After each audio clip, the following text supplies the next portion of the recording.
Hoje estamos aqui na Clínica IME e hoje o bate-papo é em homenagem às mulheres. E hoje a nossa entrevistada nada menos do que a doutora Letícia Ribeiro, mastologista, que vai falar um pouquinho sobre a sua área, né, e sobre essa área tão importante, principalmente para a saúde da mulher. Doutora Letícia, em primeiro lugar, gostaria de agradecer à Clínica IME e principalmente a você por estar trazendo essas informações importantíssimas nesse mês de maio, que é o mês dedicado às mulheres, e nada melhor do que falar sobre a saúde da mulher. Eu que agradeço imensamente a oportunidade, é um prazer enorme, depois de tantos anos, estar voltando para a cidade, para a região, e conscientizar realmente a população sobre a importância tanto do diagnóstico precoce quanto do rastreamento. Graças a Deus o IME abriu as portas para mim de uma maneira muito bonita e eu agradeço muito a oportunidade da sua entrevista também. Eu selecionei algumas perguntas aqui, né, das ouvintes que nos acompanham. Em primeiro lugar, eu gostaria de saber o que vem a ser o câncer de mama. Câncer de mama, o que acontece? Todas as nossas células, elas passam por um processo de renovação com o passar do tempo. O câncer de mama é uma proliferação anormal dessas células. Por vários motivos modificáveis ou não, vários fatores de riscos intrínsecos ao ser humano, aquelas células, em algum momento da vida, elas começam a se proliferar de uma maneira desordenada.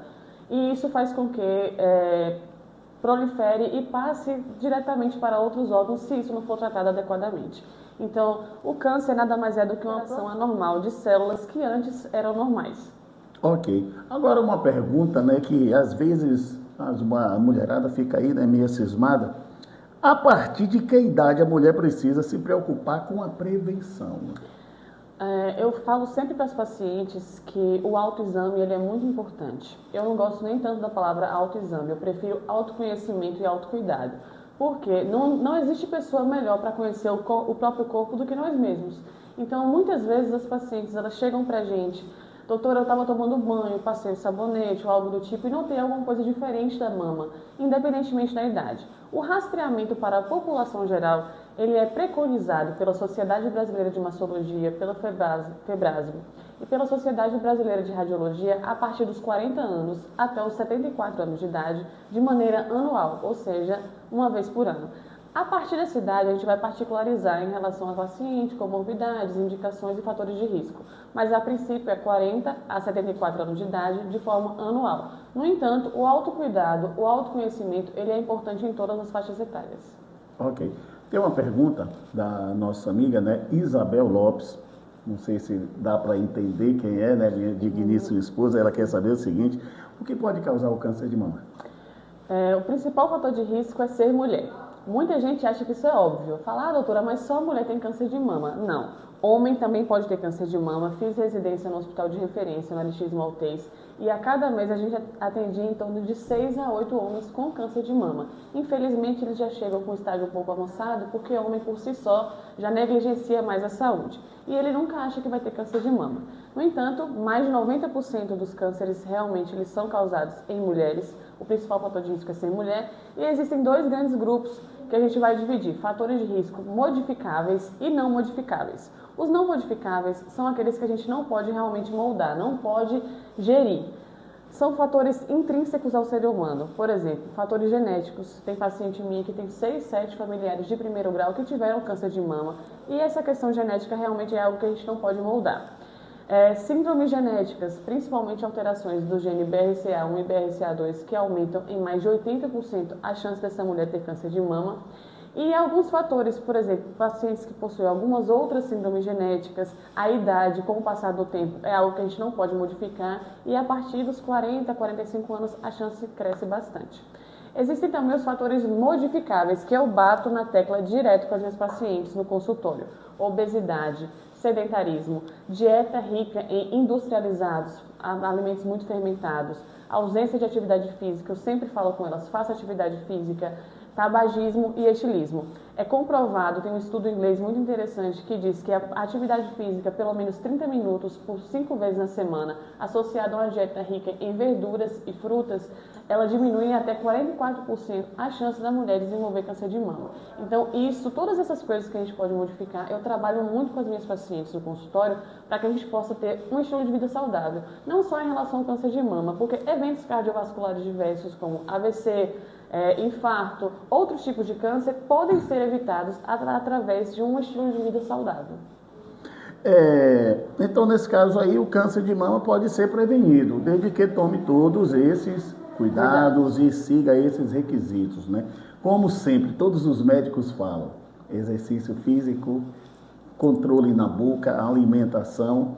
Então, esse é um ponto chave para que as mulheres possam evitar o câncer da mama, né? Certo. E hoje a gente vê, né, a mulherada também, acho que está mais desleixada um pouquinho, né? Porque é tanta coisa, né? Tanta correria, estresse do dia a dia. É trabalho fora de casa, é trabalho em casa, é marido enchendo o saco, é filho enchendo o saco. E aí acaba se estressando e leva a esses riscos aí, né? Mas a gente está aqui para puxar a orelha, viu? Puxo a orelha de todas as minhas pacientes. Sempre pergunto, e aí, tá fazendo atividade física? Eu pratico atividade física porque eu acho que a gente precisa ser o exemplo que a gente quer ser para o mundo. Então, eu sempre puxo a orelha delas, elas sabem disso. Agora me diga uma coisa, doutora. Os principais sintomas que a mulher pode chegar assim e falar assim, estou preocupado, vou ter que procurar a doutora Letícia. Isso é uma pergunta interessante, porque muitas vezes os pacientes chegam aqui com dor na mama, achando que é câncer de mama. Na maioria dos casos, o câncer de mama não dói, tá, gente? A gente sempre baixa essa questão do diagnóstico precoce, porque o câncer de mama, sendo diagnosticado de uma maneira muito inicial, a chance de cura é maior do que 95%. E isso é muito importante, isso é muito poderoso. Sobre os sintomas, para câncer de mama em si, em estágios muito avançados, infelizmente nós vamos apresentar. A paciente ela pode apresentar um pouquinho de desconforto, a pele dela fica um pouco mais espessa, em casca de laranja, como a gente apresenta, porque quando você compara o seu seio com o outro, você vai ver que tem uma diferença importante. Porque quando você compara o seu seio com o outro, você vai ver que tem uma diferença importante na espessura da pele, ela fica mais grossa, descarga papilar, secreção sanguinolenta, secreção amarronzada, secreção com aspecto de leite de pedra que a gente fala. Esses são sinais importantes que devem ser aventados pela mulher, eu sempre falo. O paciente chega em casa, toma um banho, usa sabonete, hidratante, algo do tipo, sai uma secreção diferente que você não estava habituada, vem um mastologista para a gente poder identificar. Mas basicamente um pouco de dor, desconforto em casos muito avançados, aspecto diferente na pele, palpou a mama, sentiu um nódulo, é importante a gente identificar aqui na consulta, e a secreção papilar. Agora tem um fator também, né, que acaba até... As mulheres sentem alguma coisa quando está chegando o período menstrual. Sim. Isso aí procede, né? Não é mito não, né? Não, com certeza, isso procede demais. É o que a gente chama de mastalgia cíclica. Mastalgia é a dor na mama, nada mais é do que dor na mama. A gente diferencia entre cíclica e acíclica. A cíclica é quando não tem nada a ver com o ciclo menstrual, e cíclica é aquela que precede o ciclo menstrual. A mama ela é um órgão hormonal, assim como inúmeros órgãos da gente sofrem alterações ao longo do mês. A mulher sabe realmente que fica mais sensível, fica mais dolorosa, principalmente antes da menstruação, e isso é completamente normal. Se isso te promover uma dor incapacitante, algo que realmente no dia a dia te causa muito desconforto, aí você deve procurar um mastologista para a gente dosar os hormônios, saber como é que está a sua regulação, mas a princípio é considerado esperado. Agora aquela pergunta com aquela interrogação imensa, que é o seguinte: o autoexame das mamas substitui a mamografia? Jamais. Tudo, eu falo que assim, eu e minhas pacientes nós somos um casamento, e todos os exames também são casamento. A mamografia, ela é o único exame responsável pelo rastreamento do câncer de mama, porque existem algumas alterações, como microcalcificações, assimetria, área densa, que são única e exclusivamente identificados a partir da mamografia. E por isso que ela deve ser feita a partir dos 40 anos de idade. O autoexame, o autocuidado, o autoconhecimento do próprio corpo é importante para muitas coisas. Por exemplo, a paciente palpou, sentiu um nódulo diferente, ela fez a mamografia no passado, não tinha nódulo, esse ano tem a partir do autoexame, então a gente vai investigar, independentemente dessa mamografia do ano passado ter dado normal. Então, uma coisa não substitui a outra, elas são um casamento. Agora me diga uma coisa, como é o tratamento do câncer da mama? Depende, isso depende muito. A cirurgia é o único passo obrigatório. Não existe tratamento de câncer sem cirurgia. Isso é sine qua non, ou seja, sem aquele não haverá tratamento. A cirurgia. Se você vai fazer quimioterapia, se você vai fazer radioterapia, isso vai depender do seu subtipo, se ele é muito agressivo ou se ele não é, e principalmente do seu estágio, do seu diagnóstico. Eu descobri, doutora, quando ele era do tamanho de um grãozinho de arroz. A chance de você fazer químio é muito baixa. Ah, doutora, eu descobri quando já tinha tomado toda a minha mama. Aí, realmente, a quimioterapia é um processo obrigatório. Tudo isso vai depender de muitas características, principalmente como você chega na consulta. Já chega no estágio mais avançado, no estágio menor, o seu subtipo, a imunohistoquímica, ela é de um câncer de mama mais agressivo, menos agressivo, tudo isso é um fator. A cirurgia é o único procedimento que é obrigatório. O restante a gente vai adequando de acordo com cada perfil de paciente. Agora uma coisa, câncer de mama tem cura? Com certeza, pelo amor de Deus. Não, com certeza. Mais de 95% dos cânceres de mama diagnosticados precocemente tem cura. E isso é de um poder absoluto, gente.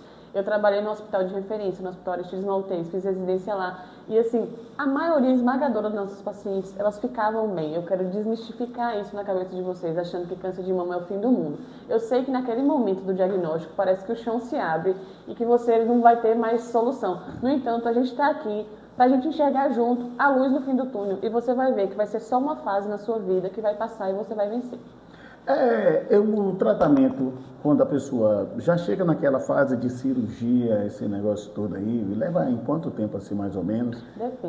Depende, porque o que acontece? Se ela fizer quimioterapia antes da cirurgia, que a gente chama de quimioterapia neoadjuvante, é um período de tempo. São 2 fases de quimioterapia, as pacientes que fazem sabem que é a quimioterapia vermelha e a quimioterapia branca. Se ela tiver que fazer quimioterapia depois da cirurgia, é outro período de tempo. A recuperação da cirurgia depende do porte da cirurgia. Se a cirurgia for considerada pequena, em torno de 15 dias, se a cirurgia for considerada maior, de 30 a 60 dias, mas num período assim basal, em torno de 8 meses a 1 ano, é o período total de tratamento, incluindo todas as fases, se essa paciente tiver indicação: quimioterapia, cirurgia e radioterapia.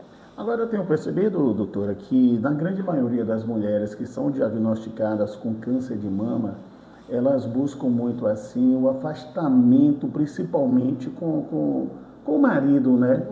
E eu queria que a senhora deixasse aqui um conselho, principalmente para os maridos, né? Como tratar nessa hora, como ele agir quando a mulher chega e dá aquele diagnóstico: estou com câncer de mama.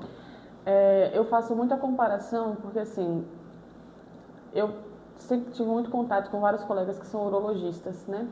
E na urologia, a mulher sempre acompanha o marido. Isso é, assim, muito nítido, sabe? Muitas vezes a mulher sabe até mais os sintomas do marido do que o próprio marido. Ela até fala mais e participa mais da consulta do que o marido. No caso contrário, não deve ser diferente.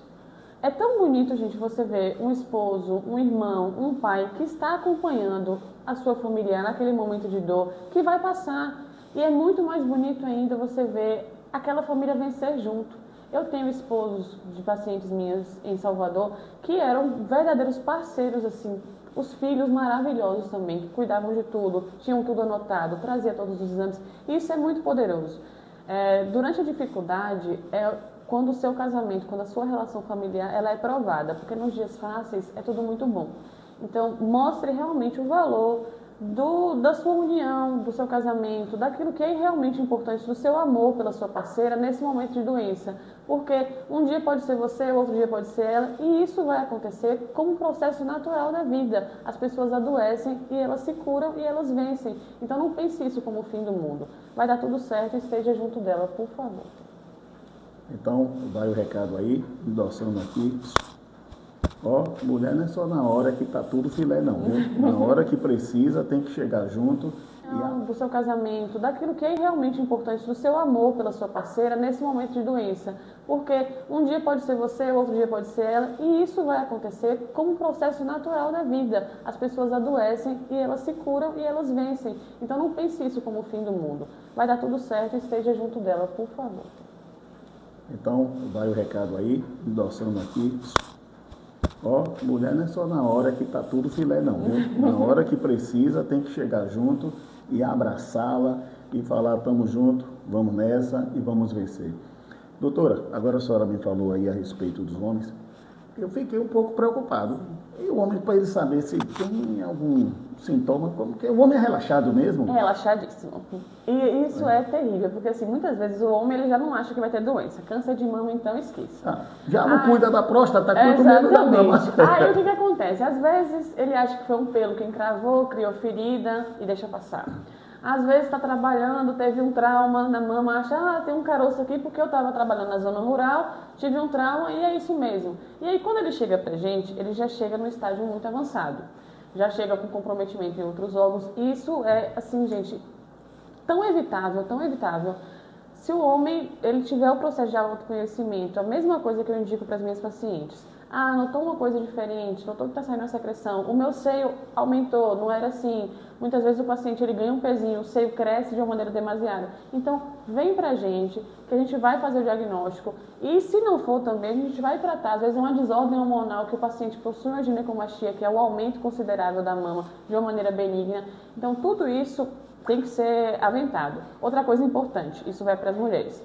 Se você tiver um parente do sexo masculino com câncer de mama, as parentes dele de primeiro grau, ou seja, mãe, irmã, filha, tem que fazer rastreamento genético. Ele é um fator de risco maior para o rastreamento genético, porque é muito provável que exista uma mutação de genes, principalmente BRCA1 e BRCA2, associados a essa família.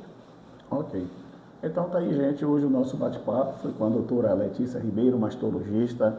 Nós temos vários assuntos, porque ela não trata só do câncer de mama, mas isso aí vai ficar para um outro bate-papo. Com certeza. Doutora, eu gostaria de agradecer imensamente esse nosso bate-papo, essa